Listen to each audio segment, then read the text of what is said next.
ಇದು ಸಾಗರ ನಗರಸಭೆಯ IDSMT ಮಳಿಗೆ, ವಾಣಿಜ್ಯ ಮಳಿಗೆ. ಇಲ್ಲಿ ಸುಮಾರು ಒಂದು 18-20 ಮಳಿಗೆ ಇದೆ ಇಲ್ಲಿ ಟೋಟಲಿ.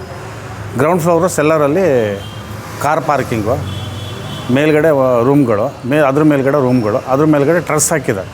ಯಾಕಂದ್ರೆ ನೀರು ಮುಂಚೆ ಬರ್ತಾಯಿತ್ತು, ಹಾಗಾಗಿ ಈಗ ನೀರು ಟ್ರಸ್ ಹಾಕಿದ್ದಾರೆ. ಈಗ ಟ್ರಸ್ ಹಾಕಿದ್ಮೇಲೆ ಕೆಳಗಡೆ ಇದೆಯಲ್ಲ, ಕೆಳಗಡೆ ಅವ್ಯವಸ್ಥೆ ನೋಡಿಬಿಟ್ರೆ ಕರ್ಮಕಾಂಡ, ಡೆಂಗು ಉತ್ಪಾದನೆ ಆಗೋದು ಇಲ್ಲೇ. ಸಾಗರದ ನಗರಸಭೆಯವರಿಗೆ ಎಷ್ಟು ಸರಿ ಹೇಳಿದ್ರು ಅವರು ಇದ್ರ ಬಗ್ಗೆ ನಿರ್ಲಕ್ಷ್ಯ ಧೋರಣೆ ತೋರಿದ್ದಾರೆ. ಇದ್ರ ಬಗ್ಗೆ ಸಂಬಂಧಪಟ್ಟ ಪರಿಸರ ಅಭಿಯಂತರು, ಕಮಿಷನರು ಎಲ್ಲರಿಗೂ ಹೇಳಾಯ್ತು. ಹೇಳಿ ನಮಗೆ ಬೇಜಾರು ಬಂದ್ಬಿಟ್ಟು ಸುಮ್ಮನಿದ್ದೀವಿ. ಇದು ಮೀಟ್ರ್ ಬೋರ್ಡು ಟೆಂಡರ್ ಆಗಿದೆ, ಇದರ ಕಾಮಗಾರಿ ಏನೂ ಮಾಡಿಲ್ಲ. ಟೆಂಡರ್ ಆಗಿದೆ. ಈ ಮೀಟ್ರ್ ಬೋರ್ಡೇ ಚೇಂಜ್. ಇದರಿಂದ ಏನು ಪ್ರಾಬ್ಲಮ್ ಆಗುತ್ತೆ? ಇದೇನು ವ್ಯವಸ್ಥೆ ಅಂತ ಹೇಳಿದ್ರೆ ಯಾವನಾರು ಕೈ ಹಾಕದ ಮುಟ್ಟದ ಅಂದರೆ ಅವನ ಸಾವಿಗೆ ಅವನೇ ಕಾರಣ. ನಗರಸಭೆ ಕಾರಣ ಅಲ್ಲ, ಅವರೇ ಕಾರಣ. ಹಾಗಾಗಿದೆ ಪರಿಸ್ಥಿತಿ. ನಗರಸಭೆಯವರಿಗೂ ಹೇಳಾಯ್ತು. ಸಂಬಂಧಪಟ್ಟ ಮೊನ್ನೆ ಒಂದು ದಿವಸ ಮೇಲ್ಗಡೆ ಒದಿಗೆ ಹಾಕ್ಸಿದ್ದಾರೆ. ಕಾಂಗ್ರೆಸ್ ಆಫೀಸಿಗೆ ಕೆಳಗಡೆ ತೊಂದರೆ ಆಗತ್ತೆ ಅಂಥೇಳಿ MLA ಅವ್ರು ಹೇಳಿದಾರೆ ಅಂಥೇಳಿ ಒದಿಗೆ ಹಾಕ್ಸಿದ್ದಾರೆ. ಆ ಒದಿಗೆದ ನೀರನ್ನು ತೊಗೊಂಡೋಗಿ ಹಿಂದ್ಗಡೆ ಟಾಯ್ಲೆಟ್ ರೂಮಿಂದ ಇದಕ್ಕೆ ಬಿಟ್ಟಿದ್ದಾರೆ. ಅದು ಲೇಡೀಸ್ ಟಾಯ್ಲೆಟ್ ರೂಮಿಂದ ನೀರಷ್ಟು ಹೊರಗಡೆ ಬರ್ತಾಯಿದೆ. ಈ ಪ್ಯಾಸೇಜಲ್ಲಿ ನೀರು ಹರ್ಕೊಂಡು ಹೋಗ್ತಾ ಇರುತ್ತೆ. ಆ ಹೆಂಗಸರು ಇಲ್ಲಿ ಕಾಂಪ್ಲೆಕ್ಸ್ನಲ್ಲಿ ಸುಮಾರು ಒಂದು 15-20 ಜನ ಹೆಂಗಸರಿದ್ದಾರೆ, ಹುಡುಗಿಯರಿದ್ದಾರೆ. ಬರ್ಬೇಕಾದ್ರೆ ಎಲ್ಲರೂ ಗ್ರೌಂಡಿಂಗ್ ಆಗಿ ಸತ್ರು ಅಂತ ಹೇಳಿದ್ರೆ ಇದಕ್ಕೆ ಯಾರು ಹೊಣೆ ಅಂತ ನಮಗಂತೂ ಗೊತ್ತಿಲ್ಲ. ಅದಾದಮೇಲೆ ಕೆಳಗಡೆ ಅದು ಡೆಂಗು ಉತ್ಪಾದನಾ ಕೇಂದ್ರ ಆಗಿದೆ. ಅವ್ರಿಗೆ ಎಷ್ಟು ಸರಿ ಹೇಳಿದ್ರು ನಾಚಿಕೆ ಮಾನ ಮರ್ಯಾದೆ ಏನೂ ಇಲ್ಲ. ಯಾಕಂತ ಹೇಳಿದ್ರೆ ಕೆಳಗಡೆ ಒಂದು ಪೈಪ್ಲೈನ್ ಇದೆ. ನಾನು ಮಳೆಗಾಲ ಸ್ಟಾರ್ಟ್ ಆಗೋಕ್ಕಿಂತ ಮುಂಚೆನೇ ಹೇಳಿದೆ, ಸ್ವಲ್ಪ ಕ್ಲೀನ್ ಮಾಡಿಸಿ ನಾವು ಬೀಗ ಹಾಕಿ ನಾವು ಮೇಂಟೈನ್ ಮಾಡ್ತೀವಿ ಅಂತ ಹೇಳಿದ್ವಿ. ಇವ್ರು ಮೇಂಟೈನ್ ಮಾಡೋದು ಬೇಡ. ಕೆಳಗಡೆ ಬೀಗ ಹಾಕ್ಸಿದ್ರೆ ಅಲ್ಲಿ ತರಕಾರಿಯವರು, ಹಣ್ಣಿನವರು ಎಲ್ಲ ಉಚ್ಚೆ ಮಾಡೋಕ್ಕೆ ಟಾಯ್ಲೆಟಿಗೆಲ್ಲ ಜಾಗ ಅದು.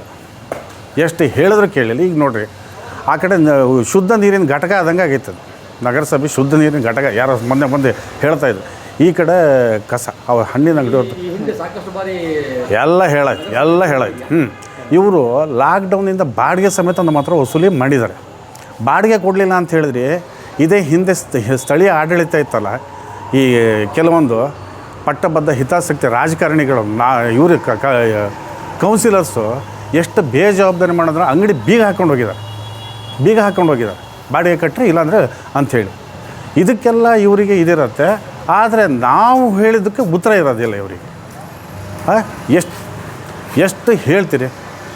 ಇಲ್ಲಿ ನಾವು ಹೇಳೋ ತಕ್ಷಣ ನಾವು ಎಲ್ಲರ ಹತ್ರ ನಿಷ್ಠೂರನೇ. ಇಲ್ಲಿ ಒಬ್ಬರ ಹತ್ರ ಇಬ್ಬರ ಹತ್ರ ಎಲ್ಲರ ಹತ್ರ ನಿಷ್ಠೂರನೇ ನಾವು. ಈ ಕೆಳಗಡೆ ಇರತಕ್ಕಂಥ ಗಲೀಜು ಇದೆಯಲ್ಲ, ಹೆಚ್ಚು ಕಮ್ಮಿ 1 ಅಡಿಯಷ್ಟು ಕೆಸರು ನಿಂತಿದೆ. ಇಲ್ಲ, ಜಾಸ್ತಿ ಇದೆ.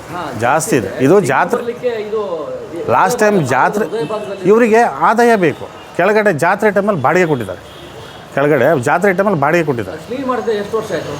ಅದು ಕ್ಲೀನ್ ಮಾಡಿಸಲು ನನ್ನ ಲೆಕ್ಕದಲ್ಲಿ ಹೋದ ಜಾತ್ರೆ ಮಾಡಿಸಿದ್ವಿ. ಮೊದಲನೇ ಜಾತ್ರೆ ಎಲ್ಲ 2023 ಜಾತ್ರೆ ಎಲ್ಲ ಅದಕ್ಕಿಂತ 20 ಟೈಮಲ್ಲಿ ಕ್ಲೀನ್ ಮಾಡಿಸಿ ಬಾಡಿಗೆ ಕೊಟ್ಟರು.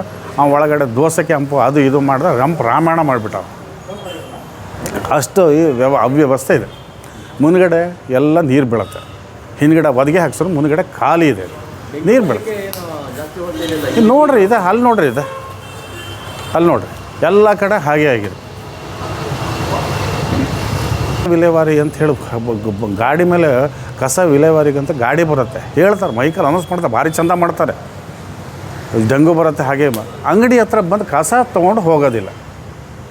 ಇದು ನಾನು ಈಗ ಫುಟ್ಪಾತ್ ಮೇಲೆ ಇರೋ 20 ರೂಪಾಯಿ ಗಾಡಿ ಅನ್ನೋದು ಹಣ್ಣು ಯಾರ್ದು ಜಾತಿ ಜನಾಂಗ ಬೇಡ, ಅವನದು 3 ಕ್ರೇಟು 4 ಕ್ರೇಟು ಹಣ್ಣು ಹಾಕ್ಕೊಂಡು ಹೋಗ್ತಾರೆ, 20 ರೂಪಾಯಿ ಕೊಡ್ತಾರೆ ಅವ್ರು. ನಾವಿಲ್ಲಿ ಸಾವಿರಾರು ಗಟ್ಟಲೆ ಬಾಡಿಗೆ ಕೊಟ್ಕೊಂಡು ಕಸ ವಿಲೇವಾರಿ ಎಲ್ಲಿ ಮಾಡೋಣ? ಅದಕ್ಕೆ ನಮ್ಮ ಕಾಂಪ್ಲೆಕ್ಸ್ನಲ್ಲಿ ಏನು ಮಾಡಿದರೆ ಕೆಲವರೆಲ್ಲ ಇಲ್ಲೇ ಹಾಕ್ತಾರೆ. ಇದಕ್ಕೆಲ್ಲ ಇದೇ ಹೇಳೋದಲ್ಲ, ನಗರಸಭೆ ಅವ್ಯವಸ್ಥೆನೇ ಕಾರಣ. ಮಳಿಗೆಗಳು ಸೋರ್ತಾ ಇದೆ. ಆ ಕಡೆ ಅಂತೂ ನೀರು ಹರ್ಕೊಂಬರತ್ತೆ. ಆ ಕಡೆ ಪಾಪ ಅವ್ರ ಬ್ಯಾಗ್ ಅಂಗಡಿಯವ್ರು ಇದು ಮಾಡೋದಕ್ಕೆ ಈಗ ಸ್ವಲ್ಪ ಅಲ್ಲಿ ಹಿಂಗೆ ಒದಗಿ ಹಾಕ್ಸೋದಕ್ಕೆ ಅಲ್ಲಿ ಇದಾಗಿದೆ. ಆದರೆ ಇಲ್ಲಿ ದುರಂತ ಆಗಿದೆ. ಅಲ್ಲಿ ಅನುಕೂಲ ಆಯಿತು, ಇಲ್ಲಿ ದುರಂತ ಆಯ್ತು. ಇಲ್ಲಿ ಟಾಯ್ಲೆಟ್ ರೂಮ್ಗಳು ಹೋಗಿ ಬರಲ್ಲ. ಈಗ ಮಳೆಗಾಲದಲ್ಲಿ ಇಲ್ಲಿ ಹೋದರೆ ಗ್ರೌಂಡಿಂಗ್ ಆಗಿ ಯಾರು ಹೋಗ್ತಾರೆ ನಮ್ಗೆ ಗೊತ್ತಿಲ್ಲ. ಅದಕ್ಕೆ ನಗರಸಭೆ ನೇರ ಜವಾಬ್ದಾರಿ ಅದು. ನಾವೊಂದು ಅರ್ಜಿ ಕೊಡೋಣ ಮಾಡಿದ್ವಿ, ಯಾರೂ ಸ್ಪಂದಿಸಲ್ಲ. ಅಲ್ಲ ಹಂಗಾಗಿದೆ ಇಲ್ಲಿ. ಅಲ್ಲಿ ನೋಡ್ರಿ ಕೆಳಗಡೆ ನೋಡಿಬಿಟ್ರೆ ಇಷ್ಟೇ.